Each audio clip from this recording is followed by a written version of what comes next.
Sejak kecil Nabi Sulaiman telah menunjukkan kecerdasan dan hikmah yang luar biasa. Ayahnya, Nabi Daud, melihat potensi besar dalam diri putranya. Nabi Sulaiman sering diajak untuk berdiskusi dalam urusan pemerintahan, mendengarkan perkara yang diajukan rakyat, dan memberikan pendapatnya. Pada suatu malam Nabi Daud memanggil Nabi Sulaiman ke ruang peristirahatannya. Udara malam di Yerusalem terasa sejuk, dan sinar bulan memantulkan cahaya lembut ke dalam ruangan. "Sulaiman, kemarilah," ujar Nabi Daud dengan suara lembut tetapi tegas. Nabi Sulaiman mendekat, duduk di sisi ayahnya. Wajahnya muda, tetapi matanya memancarkan kebijaksanaan yang jauh melebihi usianya. "Aku melihat sesuatu dalam dirimu, wahai anakku," lanjut Nabi Daud.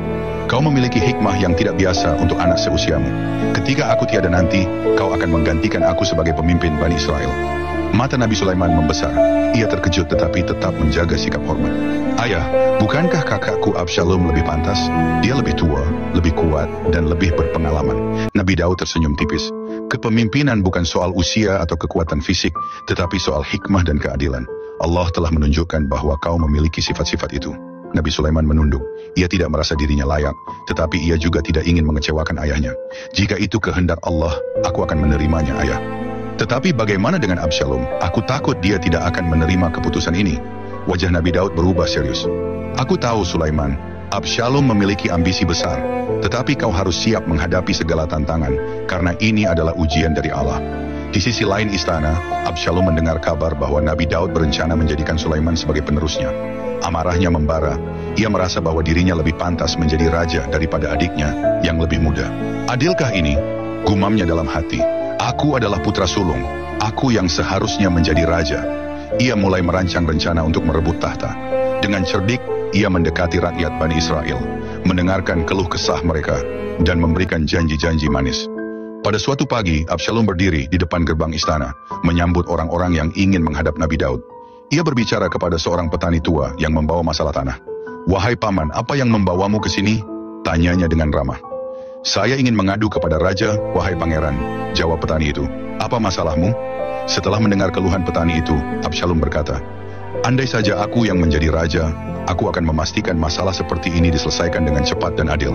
Tetapi sekarang, kau harus menunggu lama untuk bertemu ayahku." Kata-katanya penuh siasat. Petani itu, terkesan oleh perhatian Absalom, mulai menyebarkan kabar bahwa sang pangeran lebih peduli kepada rakyat daripada raja. Hari demi hari, pengaruh Absalom semakin besar. Ia mengirimkan mata-mata ke seluruh pelosok negeri untuk menyebarkan propaganda. "Ketika kalian mendengar suara terompet," pesan Absalom kepada para pendukungnya, "berkumpullah dan proklamasikan aku sebagai raja." Suatu pagi ketika Nabi Daud sedang duduk di serambi istana bersama para penasihatnya, terdengar suara gemuruh di luar. Sorak-sorai rakyat menggema, dan suara trompet terdengar dari kejauhan. Salah seorang pengawal masuk tergesa-gesa. "Wahai baginda, rakyat menyerukan Absalom sebagai raja. Ia telah mengumpulkan banyak pendukung dan sedang menuju istana." Wajah Nabi Daud berubah pucat, tetapi ia tetap tenang. Ia berdiri dan berkata, "Kita tidak akan melawan dengan kekerasan. Aku tidak ingin darah tumpah di tanah yang suci ini." Dengan suara berat, Nabi Daud memerintahkan pengikut setianya untuk meninggalkan istana. Mereka menyeberangi sungai Yordan dan berlindung di Bukit Zaitun. Di sana Nabi Daud menghabiskan malamnya dengan berdoa dan bermunajat kepada Allah.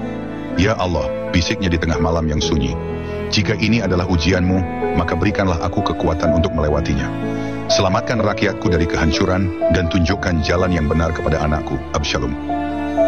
Setelah beberapa hari berlindung di Bukit Zaitun, Nabi Daud memutuskan untuk mengambil kembali tahtanya.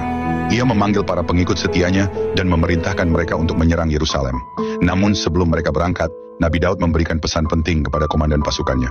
"Ketika kalian menemukan Absalom, jangan sakiti dia, tangkap dia hidup-hidup, dia tetap anakku." Pasukan Nabi Daud bergerak menuju Yerusalem.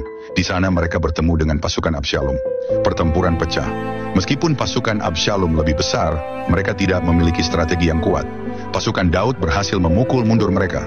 Absalom, yang berada di atas kudanya, mencoba melarikan diri ke hutan. Namun, rambut panjangnya yang terurai tersangkut di dahan pohon. Ia tergantung di sana, tidak bisa bergerak. Salah seorang prajurit Nabi Daud menemukannya dan memanggil komandan mereka. Meskipun Nabi Daud telah memerintahkan agar Absalom ditangkap hidup-hidup, komandan itu memutuskan untuk membunuhnya, karena khawatir ia akan melawan lagi di masa depan.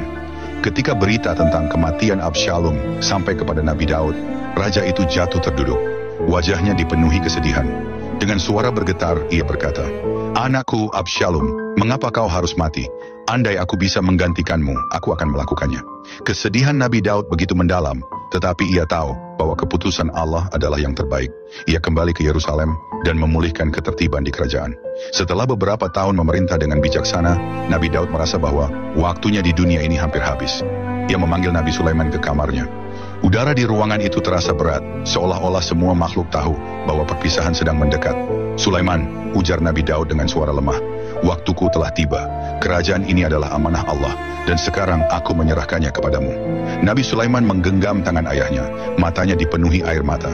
Ayah, aku tidak tahu apakah aku mampu memikul tanggung jawab sebesar ini. Nabi Daud tersenyum tipis. Kau tidak sendirian, anakku. Allah bersamamu. Mintalah kepadanya kekuatan dan hikmah, dan kau akan mampu memimpin dengan adil.